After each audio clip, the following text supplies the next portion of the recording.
এই স্কুলটার নাম হলো হরিদ্রবাড়িয়া সরকারি প্রাথমিক বিদ্যালয়। আচ্ছা, আমরা একটু সামনে যাই। আর অনেক সময় জানি যে এই স্কুলের শিক্ষকদের অনেক সমস্যা আছে, যে সমস্যাটা আসলে শিক্ষার্থীদের জন্য ব্যাপক ঝামেলার। তো আপনি একটু বলেন তো যে এখানে স্কুলে কি কি সমস্যা আসলে হয়।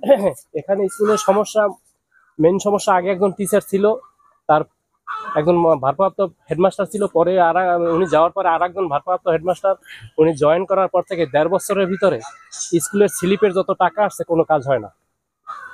এর পাশাপাশি স্কুল উন্নয়নের অন্যান্য যে কাজ টাকা পায়, সে টাকারও কোনো কাজ হয় না। এবং সে 11 তারিখের সই সে 12 তারিখের তাও সে দিয়ে রাখে।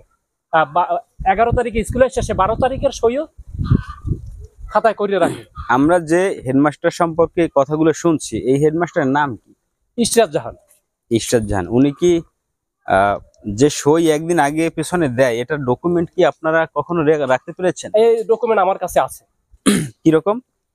আমি আমার বোনকে পাঠাই, আমি তারপরে বরগুনাতে যাই, বরগুনাতে যাওয়ার পরে অন্যান্য টিচার তারা স্কুলে আসছে, এর আগেও সে স্কুল হইলো 9টায়, সে আসে 10:30টায়।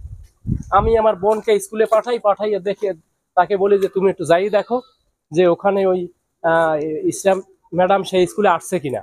জি। সে স্কুলে অন্যান্য টিচার আসছে, যাই দেয়। তা আমি বলছি তুমি ওই তার খাতাটা একটু চেক করো যে সে এখন দেরি করে আসে কেন। সে দেরি করে আসে, তারপর দেখে যে তার সই সে 11 তারিখ যে আসছে, সে 11 তারিখে আসছে, ওই 12 তারিখে সই সে ওখানে করিয়ে গেছে। আমি ওই সাথে সাথে বরগুনা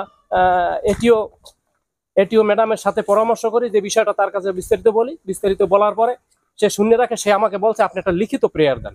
আচ্ছা। আমি আইসা দেখি যে ঠিকই ঘটনা সত্য। আমি আমার মোবাইল একটা স্ক্রিনশট নিয়ে নিই।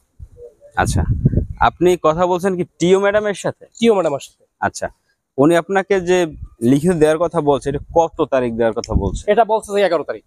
আপনি কি ওইটা করতে পারছেন? না, আমি করতে পারি না, যেহেতু আবহাওয়া নিম্নচাপ হয়েছে, আবহাওয়া খারাপ, যার জন্য আমি যোগাযোগ সেখানে করতে পারি না।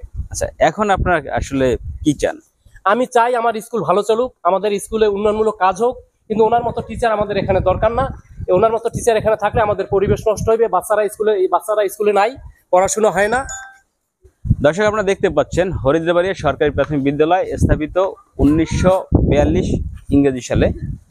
তো এখানে যারা স্থানীয় মানুষ তারা কিন্তু অভিযোগ করছেন যে এখানে যে টিচার তারা ঠিক মতো স্কুলে আসছেন না।